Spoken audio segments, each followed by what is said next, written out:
ఎదురుగా వెలుగుతున్న నీడని బెదురుగా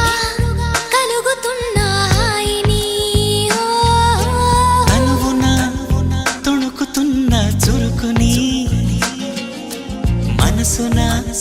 ముసురుకున్న చెమటని ఇష్ట కష్టాలని ఇప్పుడేమంటారు ఈ మోహమాటాలని మరి ఏమంటారు స్వల్ప భారాలని ఇప్పుడేమంటారు సమీప దూరాలని అసలేమంటారు జారే నింగిని దొరలాంటి దొంగని పాడే కొంగుని పరిమళించే రంగుని